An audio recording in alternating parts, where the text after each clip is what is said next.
Warahmatullahi wabarakatuh.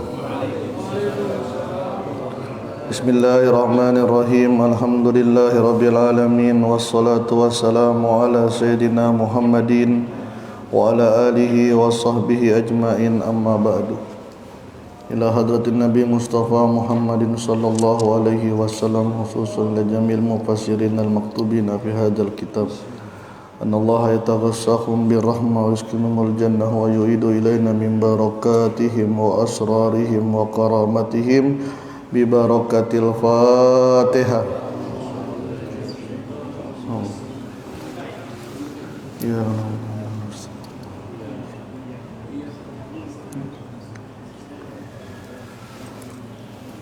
yang sama-sama kita hormati Al-Mukarram Al-Walid Bapak Kiai Haji Ghazali Musannif, Kiai Haji Hafizul Asad Ghazali Musannif, Ketua DKM dan seluruh pengurus DKM Masjid Nurul Yakin, para jamaah yang dirahmati oleh Allah Subhanahu wa taala. Kita melanjutkan kajian kisah-kisah Al-Qur'an dalam bingkai tasawuf.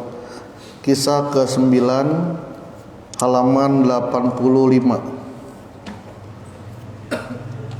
Halaman 85 berkenaan dengan tabut dan kesaktiannya. Kisah ke-8 diawali dengan permintaan orang-orang Bani Israel kepada nabinya Samuel atau Sam'un, sama saja Samuel atau Sam'un. Sam'un ini juga dalam kitab Marahil Labid, Syekh Nawawi ketika membahas wa ammal gulamu fakana abawahi mu'minaini itu fakhasina ayurhiqahuma, ketika Nabi Khidir dengan Nabi Musa, nanti sini akan kita jelaskan. Itu kata Syekh Nawawi Al-Bantani, nama anak yang dibunuh oleh Khidir adalah Sam'un. Sam'un juga. Tapi kalau dalam kitab pembahasan Tolut, Sam'un ini seorang nabi. Mereka minta kepada Nabi Samuel untuk diangkat pemimpin perang, panglima perang. Karena pada saat itu tidak ada tokoh yang bisa menggerakkan mereka, sehingga peperangan selalu kalah Bani Israel. Dijajah oleh Palestina.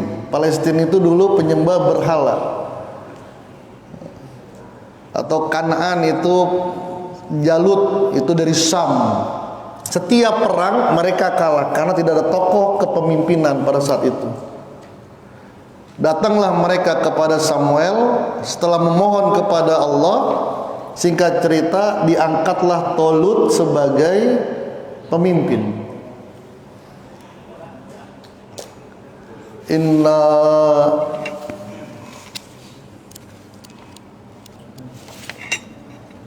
Innallaha qad ba'asa lakumut Taluta malika. Allah telah mengangkat untuk kalian Tolut sebagai raja.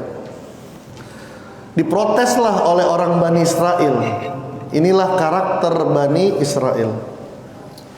Protes yang pertama, anna yakunu lahu mulku alaina wa nahnu ahaqqu bil mulki minhu. Bagaimana dia menjadi pemimpin kami, karena di antara kami ada yang lebih pantas. Apa alasannya? Nasabnya kalah. Tolut itu nasabnya bukan dari nasab para nabi dan para rasul. Bani Israel meyakini, karena terus menerus seperti itu sampai mempunyai pemahaman, pemimpin itu harus dari keturunan Lawi bin Yakub bin Ishak bin Ibrahim. Kalau nabi itu biasanya, sehingga akhirnya menjadi sebuah keyakinan, harus melalui garis keturunan Maaf, Lawi itu dari Nabi. Kalau Nabi itu dari Lawi bin Yakub bin Ishak bin Ibrahim. Kalau pemimpin itu dari Yahuda yang akhirnya menjadi Yahudi.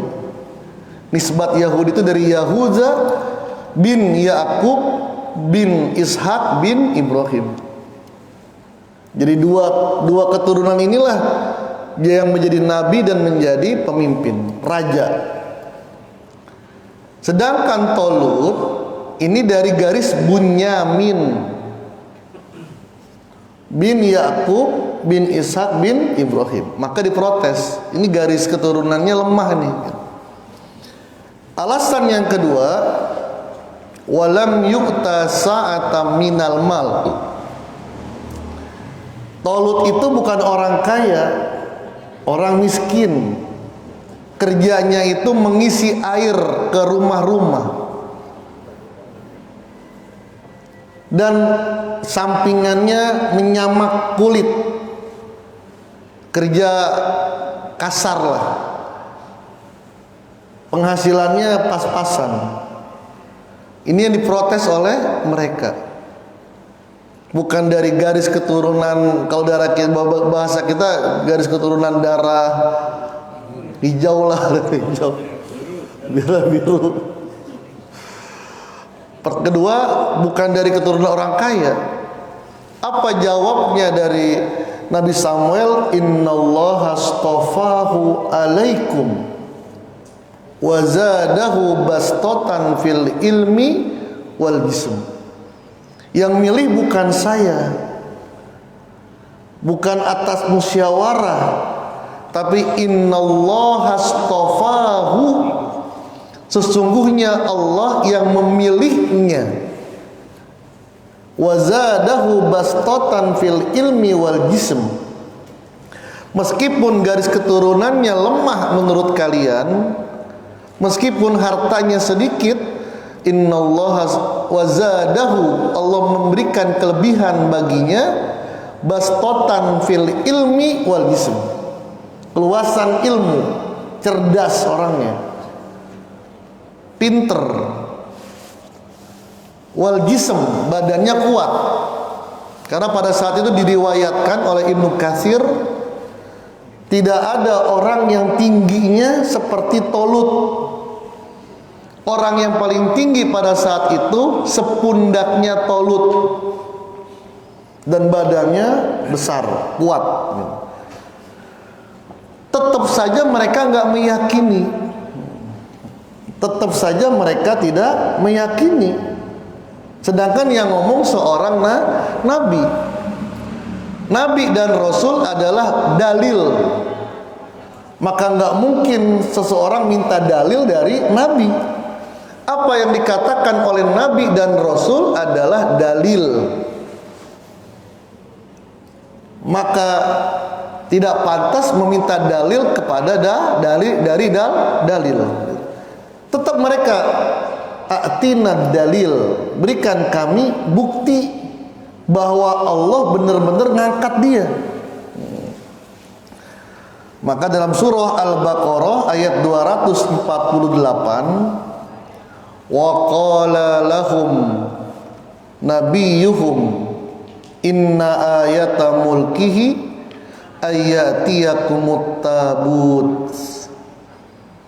Wa qala lahum, berkata kepada mereka, nabiyuhum, nabinya, Nabi Samuel, inna ayata mulkihi, sesungguhnya tanda, bukti bahwa Tolut sebagai pemimpin, inna ayata mulkihi, sesungguhnya tanda dari kepemimpinannya, ayatiyakumut tabut,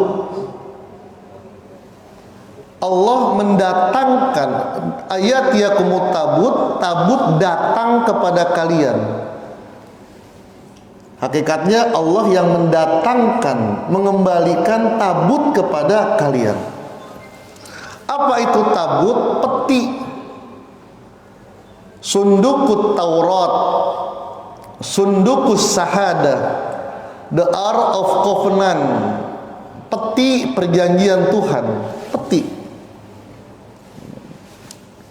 Peti ini menjadi jimatnya Bani Israel sejak zaman Nabi Musa alaihi salam. Di mana mereka perang, tabut itu akan dibawa. Dan tabut itu menghasilkan suara. Suara itulah yang membuat mereka fihi sakinatum mir rabbikum, memberikan ketenangan dan keyakinan. Tabut itu ada beberapa riwayat, tapi saya ingin digabungkan oleh Syekh Nawawi Al-Bantani. Kalau Ibnul Jauzi dalam tafsir Zadul Masir mengatakan tabut itu diambil oleh Amalikah. Ada juga mengatakan tabut itu diambil oleh penjajah, dimasukkan ke kamar mandi. Tapi singkatnya nanti bisa kalau dibaca lebih ini, Syekh Nawawi Al-Bantani.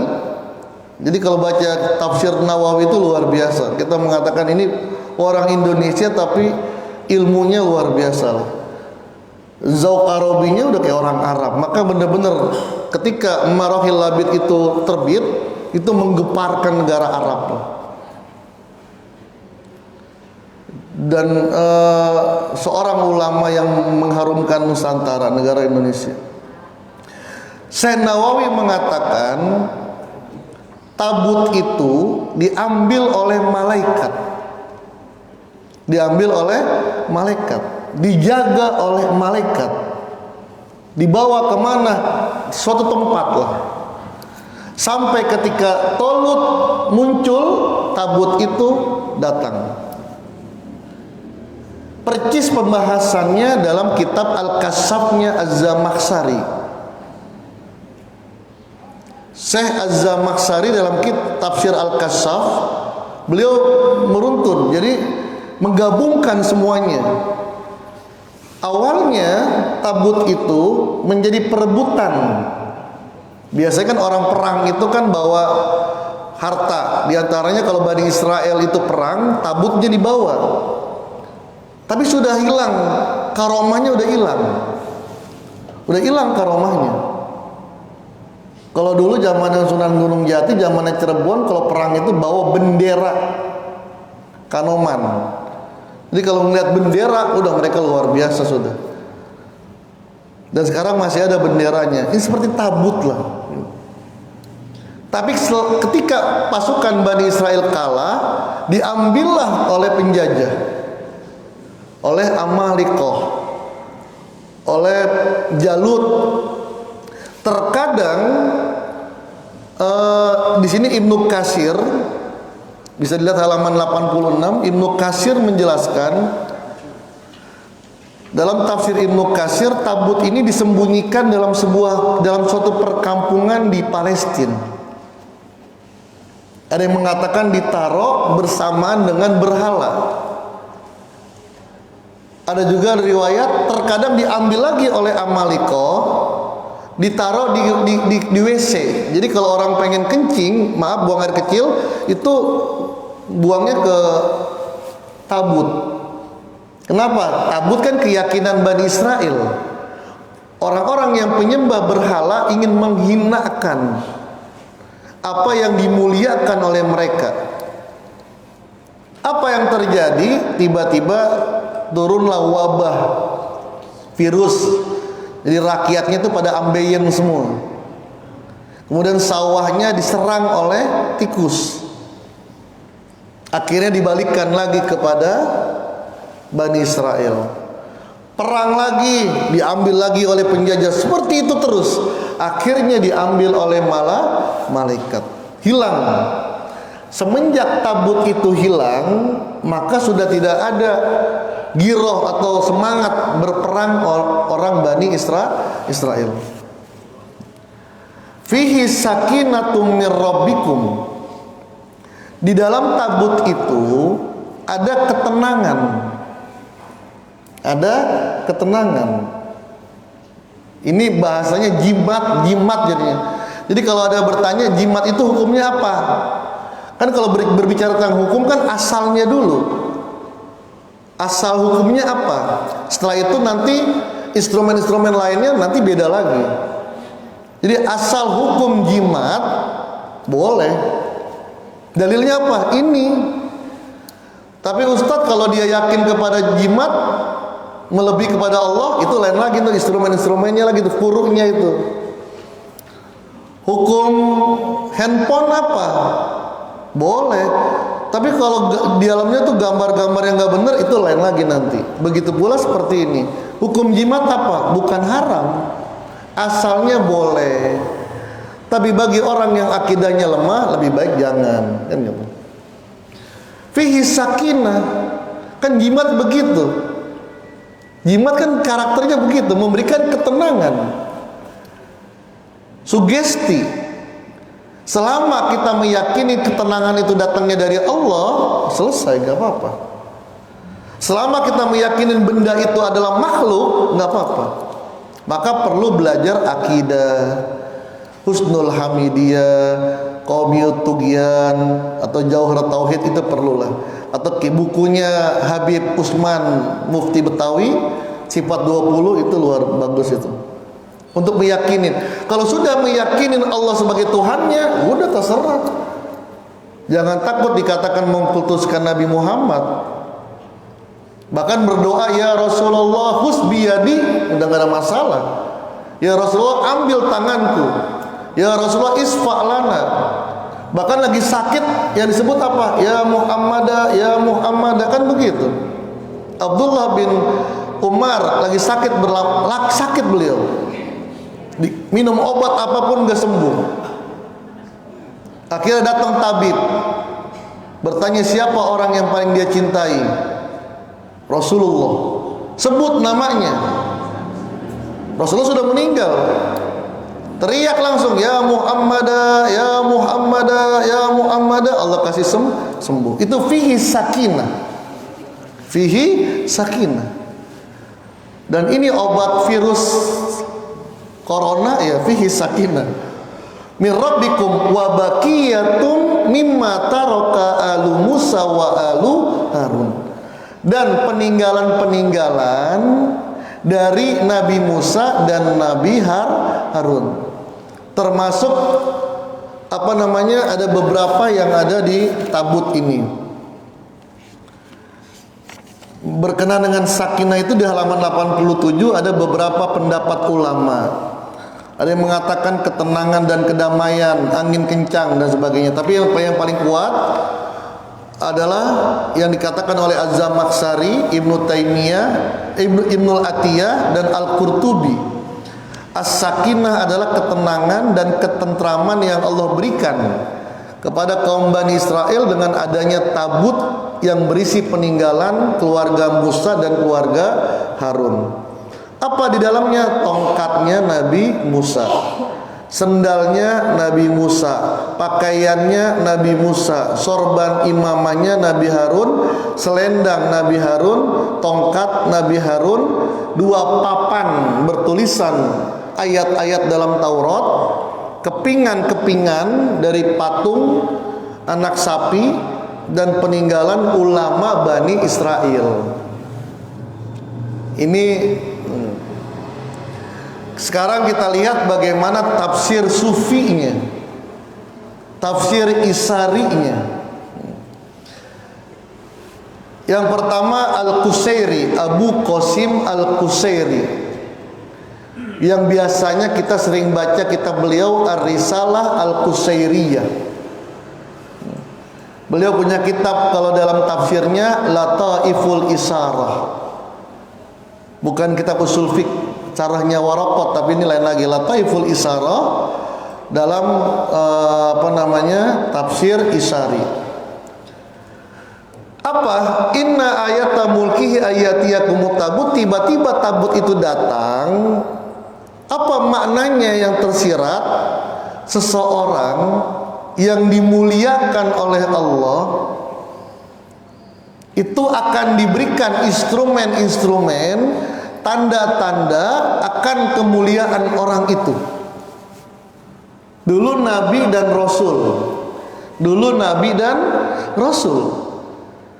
Orang kenal Rasulullah manusia biasa, maka Allah berikan instrumen yang ketika orang melihat instrumen itu meyakini bahwa dia adalah Rasulullah. Apa diantaranya? Tangannya keluar air, membelah bulan, itu namanya mukjizat. Kalau sekarang orang soleh, wali min auliyaillah, terkadang ditampakkan karomahnya oleh Allah Subhanahu wa ta'ala. Bukan dia yang mengeluarkan karomahnya, tapi diperlihatkan oleh Allah, dipaksa keluar oleh Allah. Tapi di sini dijelaskan karomah yang tertinggi adalah istiqomah. Karomah tertinggi adalah istiqomah. Kemudian tabut itu istilahnya hati, Pak. Hati. Fihi sakinatum min rabbikum wa baqiyatun mimma taraka alu Musa wa alu Harun. Yang membuat tenang itu kan bukan akal. Kalau orang mencari ketenangan dengan akal, mentok dia, Pak. Akan mengalami seperti yang dialami oleh Imam Ghazali. Imam Ghazali skeptis dia. Dia sudah menulis kitab fikih Al-Wajiz, Al-Wasit. Dia sudah menulis kitab usul fiqh Al-Mustasfa. Bahkan beliau terkenal filsafatnya Tahafut Al-Falasifah. Mencari ketenangan dengan otaknya. Akhirnya selama 2 tahun skeptis dia, hampa, ragu malah. Itu sejarah benar-benar segitu. Akhirnya dia meninggalkan An-Nizamiyah. Pada saat itu sudah menjadi rektor dia, guru besar. Dia ingin mendapatkan ketenangan dengan hati, dilepaskan semuanya, Pak. Kalau tidak salah sudah pernah saya ceritakan di sini. Sampai beliau menghinakan dirinya, dilepaskan pakaiannya, disembunyikan namanya. Guru saya Syekh Hasan Hito dicerita, sampai beliau ke Damaskus, ke Masjid Umawi. Ngapain? Jadi marbot di sana. Jadi marbot di sana untuk menghilangkan keakuannya. Sampai akhirnya dia mendapatkan ternyata ketenangan adanya di hati. Maka ala bizikrillahi tatmainul qulub. Hati, tidak ada yang bisa masuk ke dalam hati kecuali Allah. Kalau dimasukkan sesuatu, hati nolak. Tapi kalau sudah dimasukkan Allah, barulah mendapatkan fihi sakinatum min rabbikum. Tambahannya apa? Untuk memasukkan Allah, maka perlulah Rasulullah. Perlu Rasulullah, perlu ulama, perlu habaib, perlu wali. Untuk apa? Mengundang kebesaran Allah masuk ke dalam hati. Kalau sudah masuk, sudah selesai. Kata Abu Hasan As-Sazili yang nulis Hizib Bahar, kalau orang sudah bersama dengan Allah, udah gak nemenin. Seperti Rasulullah ketika di Sidratul Muntaha, diantarin sama malaikat Jibril, Pak. Sampai ke Sidratul Muntaha, di pintunya Jibril nggak bisa terusin, yang berjalan hanya Rasulullah. Begitu pula orang yang ma'rifah, diantar oleh Rasulullah, diantar oleh para habaib, diantar oleh para kiai, diantar oleh para wali. Ketika sudah sampai kepada Allah, tidak ada siapa-siapa lagi kecuali dia dengan Allah. Kecuali dia dengan Allah. Inilah tafsir daripada wazkurullaha iza nasita. Zikirlah kepada Allah iza nasita, kalau kamu lupa. Dalam tafsir zahir itu menafsirkan kalau kamu lupa ingat Allah, lupa ingat Allah. Tapi dalam tafsir sufi, zikir yang benar, kamu lupa apapun kecuali dirimu dan Allah. Ya Latif, ya Latif, ya Latifan bi khalqi, ya Alimam bi khalqi, ya Khabirum. Lupa semuanya kecuali dirimu dengan Allah. Itu zikir yang benar. Lebih tinggi lagi, kamu lupa apapun termasuk dirimu, yang kamu ingat hanya Allah. Udah nggak ada lagi. Puncaknya lagi, kamu lupa semuanya termasuk apa yang kamu baca. Udah nggak main lagi dengan lafaznya, Pak.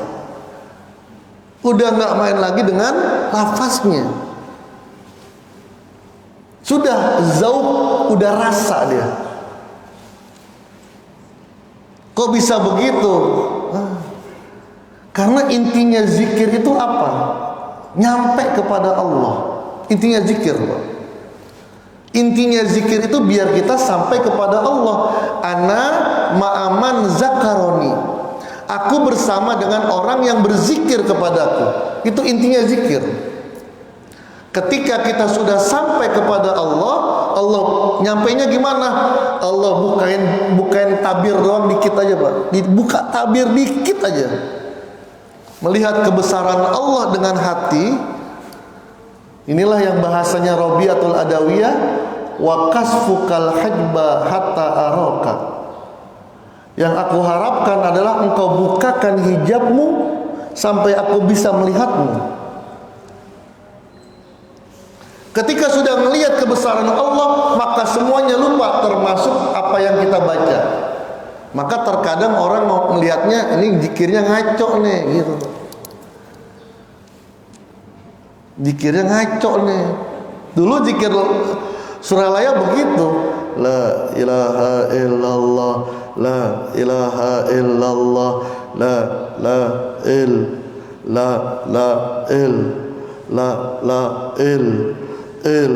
il begitu akhirnya, Pak. Tapi ketika zikirnya la il, itu lebih luar biasa. Mulailah zamannya Abah Anom dan zamannya sekarang, hindarin fitnah, jaga hurufnya. La ilaha illallah, la ilaha illallah. Terus. Kenapa? Karena kita ingin mengajak orang. Jangan sampai gara-gara la il orang benci dengan zikir. Apalagi sampai menuduh sesat. Yang kasihan bukan orang yang dituduhnya, yang menuduhnya kasihan. Ya. Itu semuanya instrumen, itu semuanya ini tabut, hati itu sebagai tabut. Isi dengan selawat, isi dengan kisah-kisah para ulama, kisah-kisah para wali, sampai akhirnya masuklah kebesaran Allah dalam hati. Maka wa anzalallahu sakinatan fi qulubil mu'minin. Pada saat itulah Allah turunkan ketenangan dalam dirinya.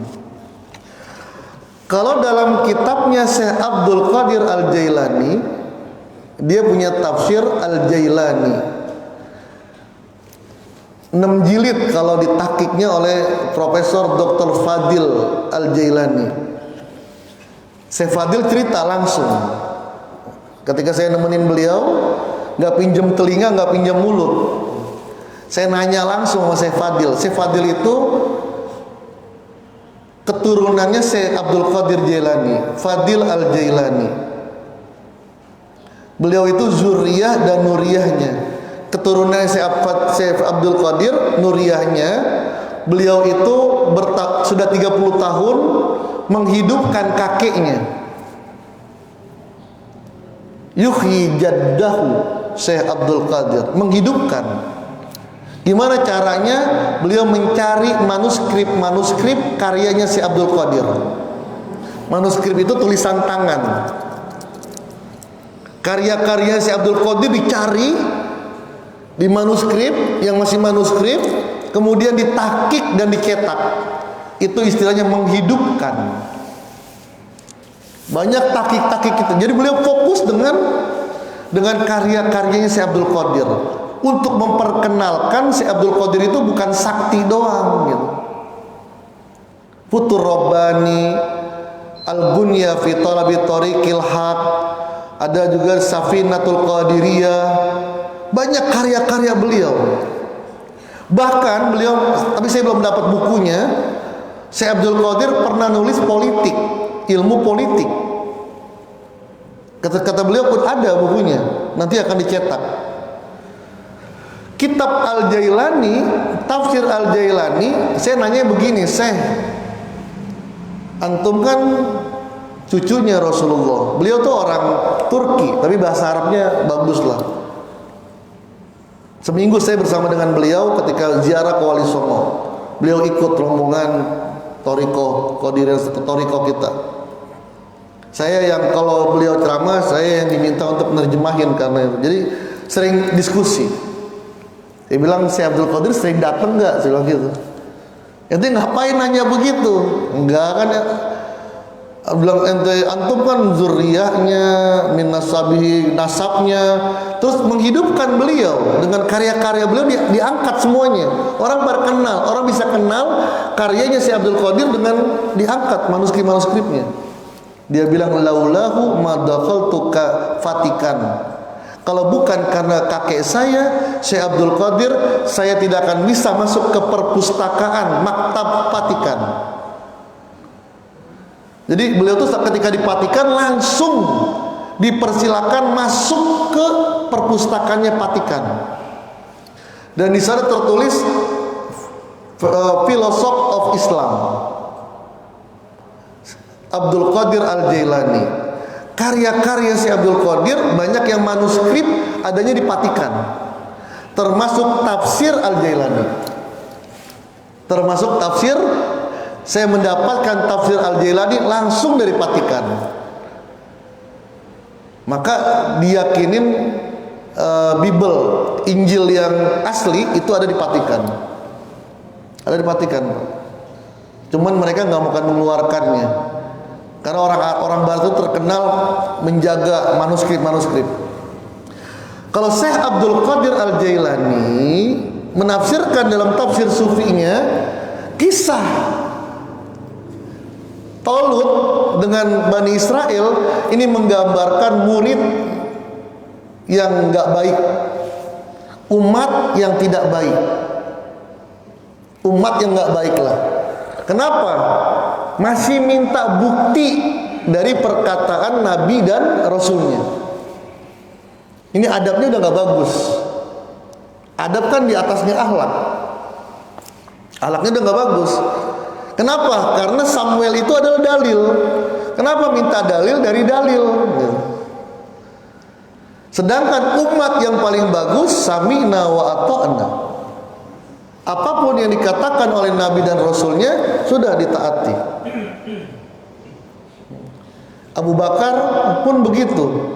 Lau qala fawqa dzalik la sadaqtu. Kalau Nabi yang mengatakan itu tentang Isra Mi'raj, kalau dia yang mengatakan lebih daripada itu, aku sungguh percaya atas perkataannya. Kalau An-Najmuddin Al-Kubro, At-Ta'wilat An-Najmiyah, beliau mengatakan ciri-ciri guru spiritual. Guru spiritual itu adalah yang menggugah hati kita. Ada guru, ada macam-macam guru ya. Guru itu ada guru syariat, mengajarkan bagaimana kita ibadah kepada Allah. Ada gurunya fokusnya ke hati menannya, Pak. Itu spiritual. Kalau dalam dunia thariqah namanya mursyid. Dan ini diakuin ternyata.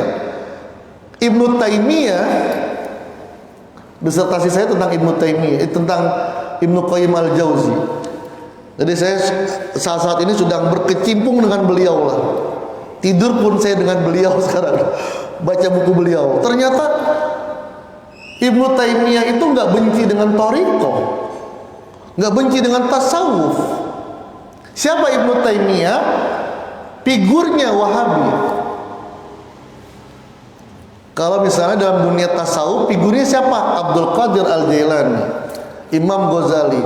Kalau dalam ilmu fikih, figurnya siapa? Imam Syafi'i, Imam Romli, Imam Nawawi. Atasnya lagi Al-Muzanni. Hadis siapa? Bukhari, Muslim. Kalau ahli sunnah, Abu Hasan Asy'ari, Abu Mansur Al-Maturidi.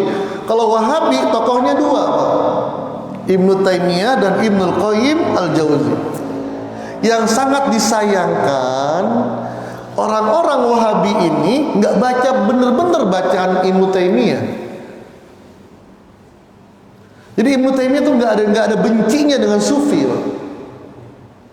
Ada yang dikritik oleh Ibnu Taimiyah, Sufi-Sufi yang nyeleneh,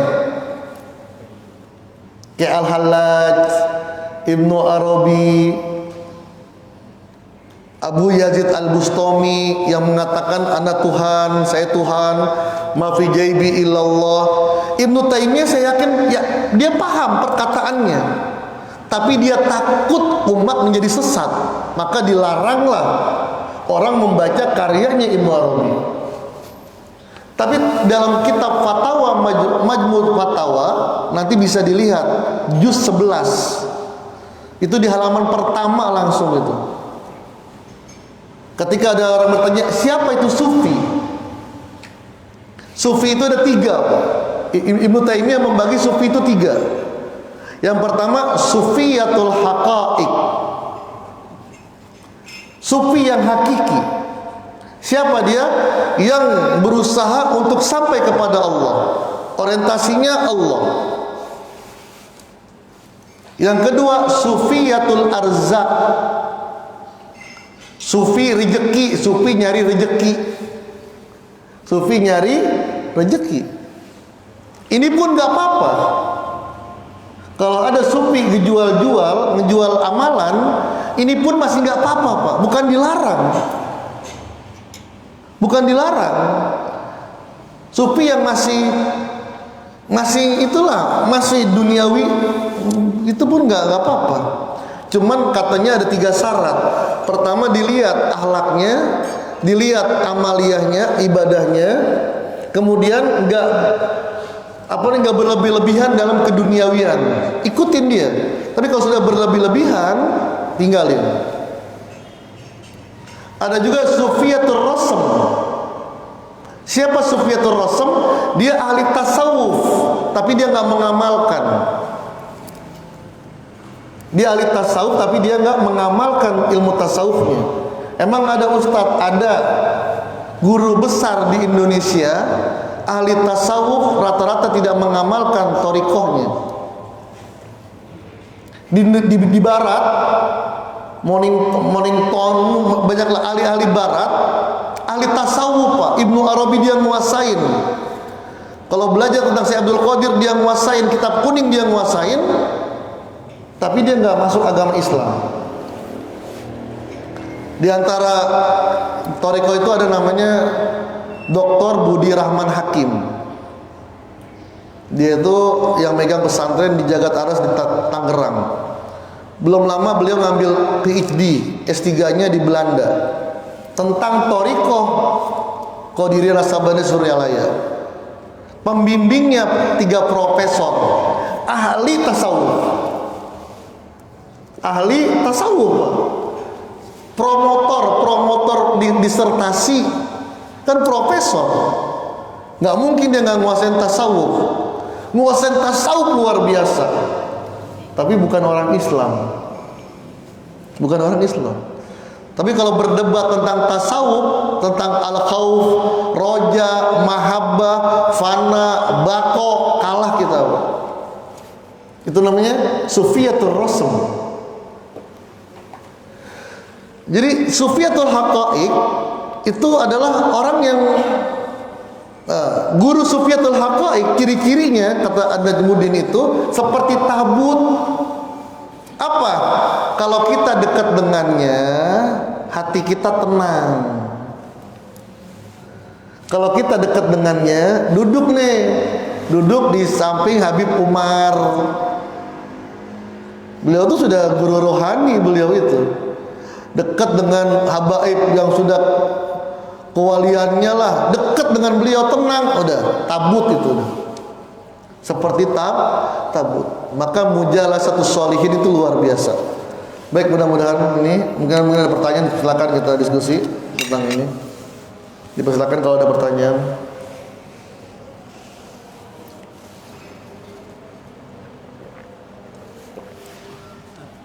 Oke, silakan.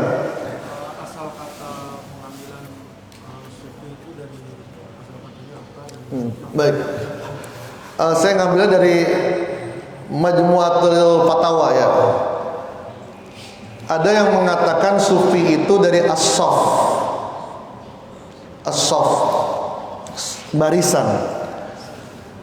Waja'a rabbuka wal malaku soffan soffa. Kenapa dikatakan sof, barisan? Karena sufi itu kalau sedang berzikir dia berbaris, dekat. Makanya kalau lihat di YouTube itu sambil pegangan rapi barisannya.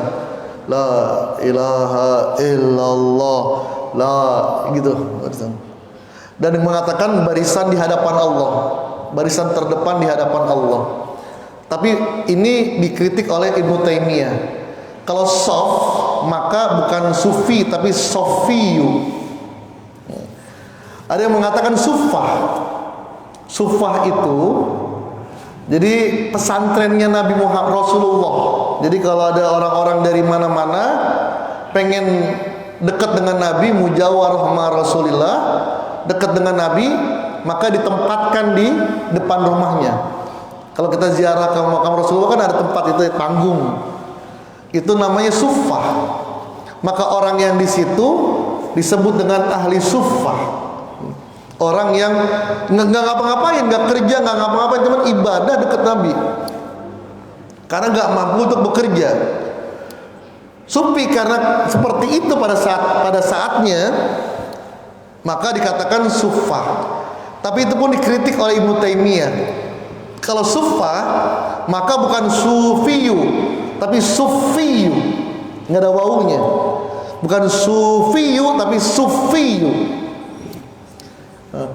Ada juga yang safawi, itu pun dikritik.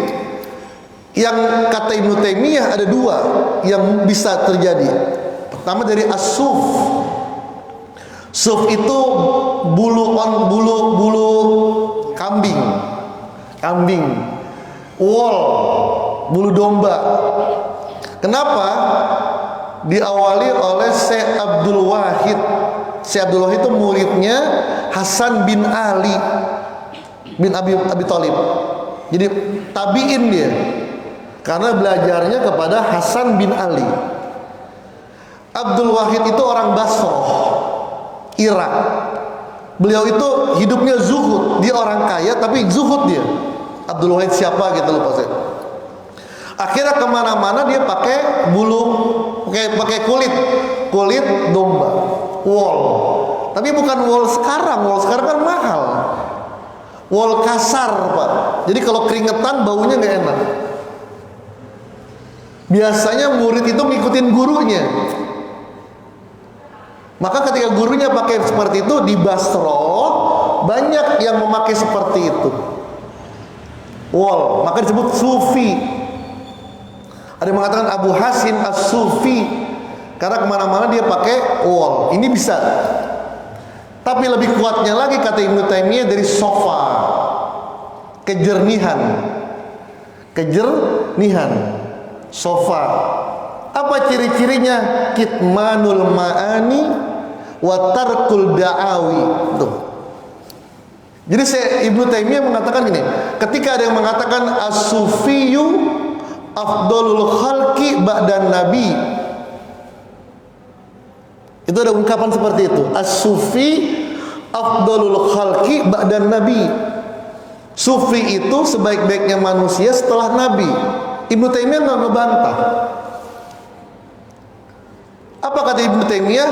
Kalau dia itu menjalankan syariat Islam, kemudian kitmanul ma'ani dan tarkud da'awi. Kitmanul ma'ani itu nggak menceritakan hal-hal yang aneh-aneh. Jadi kalau ada peristiwa-peristiwa rohani, dia diem. Kan ada orang menjual peristiwa rohani, ada orang menjual itu kan, jualannya jualan keajaiban-keajaiban. Sufi yang bener diem. Maka ada orang nanya, Abah Anom itu keistimewaannya apa? Katanya, kata guru saya Abu Awas, keistimewaan Abah Anom karena nggak kelihatan istimewa, biasa aja. Jadi semakin tinggi orang, semakin biasa Pak nanti. Oke, itu kitmadul ma'ani. Ngomongnya nggak hal-hal yang mistik, biasa-biasa aja ngomongnya, tapi kena. Ngomongnya sedikit kena. Yang kedua, tarkud da'awi, menghilangkan keakuan. Ini yang lebih susah. Udah nggak ada menghilangkan keakuan dah. Itu namanya sofa. Ditambahkan lagi oleh muridnya Ibnu Taimiyah, Ibnul Qayyim Al-Jauzi, dalam kitab Madarijus Salikin. Itu bisa dilihat. Sofa itu ada 3. Syarat-syarat sufi yang dikatakan sofa. Pertama, sofaul ilmi. Sofaul ilmi itu ilmunya harus jernih. Apa ilmu yang jernih? Mabniun alal kitabi wa sunnah. Harus berdasarkan Al-Quran dan hadis. Ini pertama. Yang kedua, sofaul hal. Keadaannya harus jernih. Apa? Tujuan dia mengikuti perjalanan sufi semata-mata Allah. Semata-mata Allah. Bukan yang aneh-aneh, bukan pengen kesaktian, bener-bener ilahi anta maksudi waridhoka matlubi atini mahabbataka wa ma'rifataka. Allah aja. Itu sofaul hal. Baru dikatakan sufi begitu. Kalau belum masih sufi-sufian. Kalau masih ngejar proposal, masih sufi-sufian. Masih sufi-sufi. Kalau masih merengek-rengek, minta-minta, masih sufi-sufian. Udah Allah. Yang terakhir apa? Sofa'u ittisal. Jernih ketika sampai usul kepada Allah. Jangan aneh-aneh. Karena Ibnul Qayyim tidak senang dengan Ibnu Arabi, tidak setuju kan, tidak senang ya. Jadi Ibnu Taimiyah itu sering mengatakan jangan benci orang gitu. Silakan berbeda pendapat, tapi jangan mengatakan semua apa yang dikatakan jelek. Ada orang benci Habib Rizik, nggak boleh. Tapi kalau nggak sepaham, silakan. Ada orang nggak senang dengan Kiai Said Agil Siraj, silakan. Jangan. Tapi kalau nggak sependapat, silakan. Itu Ibnu Taimiyah. Jangan dikatakan 2 tambah 2 4. Kata siapa? Kata Habib Rizik, salah kata gitu. Apa yang dikatakan dia selalu salah, nggak boleh.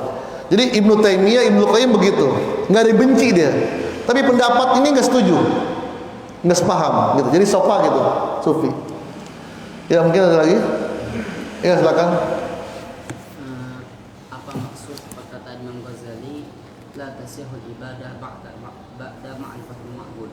Tidak sah ibadah seseorang jika tanpa mengenal Allah. Nah, itu pertama. Yang kedua, apakah dikatakan sufi itu ahli mutakalimin atau ahli tauhid? Oke. La tasihul ibadah qabla ma'rifati ma'bud. Tidaklah sah. Jadi ada sah dalam kacamata sufi. Contoh, saya kasih contoh. Pernah adiknya Imam Ghazali, Ahmad Al-Ghazali. Kalau kakaknya kan Muhammad Al-Ghazali. Kalau Imam Ghazali itu namanya Muhammad bin Muhammad Al-Ghazali At-Tusi. 505 Hijriah beliau wafat. Kalau adiknya namanya Ahmad bin Muhammad Al-Ghazali At-Tusi. Adiknya juga ahli tasawuf. Ketika sedang sholat, ini masyhur sudah cerita ini, Imam Ghazali sedang jadi imam, adiknya jadi makmum. Di tengah-tengah sholat mufarokoh adiknya, mufarokoh. Dan mufarokohnya zohir, bukan niatnya doang, zohir sudah. Sampai orang-orang tahu kalau dia mufarokoh. Kalau kita kan enggak, bacaan imam enggak bagus nih. Udah mufarokoh niat aja udah. Kan boleh mufarokoh niat. Kalau ini mufarokohnya bener-bener hal, keadaannya udah mufarokoh, rame pada saat itu. Kenapa Ahmad Al-Ghazali kok mufarokoh? Apa salahnya Imam Ghazali? Ditanyalah oleh ibunya yang nanya, Pak. Kenapa nak kamu mufarokoh kepada kakakmu? Dia bilang, bagaimana saya bisa sholat kalau imamnya badannya penuh dengan darah? Kalau bagaimana saya bisa sholat kalau imamnya penuh dengan darah? Imam Ghazali paham. Oh iya, saya lagi sebelum sholat lagi nulis bab head, kan gitu. Bab head. Lagi sholat terbayang head, kebaca sama Imam Ahmad Al-Ghazali. Kalau secara hukum syariat sah dia, Pak. Tapi bagi kalangan tertentu nggak sah ini mufarokoh. Yang kedua, Abu Yazid Al-Bustami. Beliau itu dari subuh sampai waktu ini nggak keluar, di masjid aja, zikir aja dah sampai Isra. Akhirnya imam masjidnya yang mengimami sholat subuh negor Abu Yazid Al-Bustami. Hei Aba Yazid, kamu mau makan apa? Bagaimana kamu bisa makan kalau jam segini masih ada di masjid? Bapak mau makan apa, Pak, kalau jam segini masih di masjid? Yang lain udah pada kerja. Kata Abu Yazid, kalau begitu saya mengulang sholat subuh saya. Emang kenapa? Karena imam yang menjadi imam saya tadi sholat subuh nggak yakin nama Allah. Wa ma min dabatin fil ardi illa Allah rizquha. Diulang lagi sholatnya, Pak. Nggak yakin karena Allah pemberi rizki. Nah, begitu pula dalam perkataan tadi, la yasihul ibadah qabla ma'rifatil ma'bud. Ini buat orang-orang tertentu, karena wa ma khalaqtul jinna illa liya'budun ay liya'rifuni. Liya'rifuni. Ini kacamata tasawuf ya. Kalau kacamata fikih, ya walaupun orang belum belajar 20 sifat 20 ya sholat sah-sah aja asal fikihnya benar. Ini kacamata sufi ya gitu. Jadi memang hakikatnya gitu. La yasihunya bukan sah dalam fikih, tapi sah dalam ilmu hakikat, bukan sah dalam ilmu syariat tapi dalam ilmu hakikat gitu. Kemudian yang kedua, berarti ketika kita tidak meyakini Allah, berarti apakah itu sah ibadah kita? Oke. Maka ubudullah hatta ya'tiyaka. Ya'tiyaka itu fil mudhari. Jadi proses. Kalau kita belum yakin kepada Allah, udah sholat aja terus. Jangan sampai beralasan, kenapa kamu nggak sholat? Saya belum yakin sama Allah. Sholat aja terus. Hatta ya'tiyaka yakin, sampai nanti keyakinan datang kepadamu. Jadi nggak harus nunggu yakin kepada Allah. Jadi proses. Yang penting orang syahadat itu kan belum yakin, namanya dikatakan mu'allafatu qulubihim. Kenapa dikatakan mu'allaf? Karena hatinya masih lemah. Dia teman Yesus bukan Tuhan. Brahma bukan Tuhan. Ini bukan Tuhan. Kayaknya yang Tuhan itu ya Allah. Masih kayaknya, Pak. Maka dia masuk Islam, belum ada keyakinan itu. Masih kayaknya yang ini bukan, yang ini bukan, yang ini bukan. Kayaknya yang mendekati Tuhan ya Allah. Apakah pada saat itu dia nggak boleh sholat? Ya sholat aja udah. Harus sholat, harus puasa sambil memperkenalkan dirinya kepada Allah. Oke. Yang kedua tadi. Oh itu dulu, oke. Enggak ada lagi atau udah cukup? Udah, alhamdulillah. Mudah-mudahan ada manfaatnya. Mudah-mudahan semuanya membuka cakrawala kita bahwa ilmu itu masih banyak, haus dengan ilmu itu luar biasa, dan yang mengangkat derajat kita adalah ilmu dan akhlak. Mudah-mudahan apa yang kita niatkan, apa yang kita hajatkan dimudahkan oleh Allah Subhanahu wa taala dan semuanya dijaga oleh Allah Subhanahu wa taala. Al-Fatihah. Ar-Rahmanir-Rahim. Shiratal ladzina an'amta 'alaihim. Assalamualaikum warahmatullahi wabarakatuh.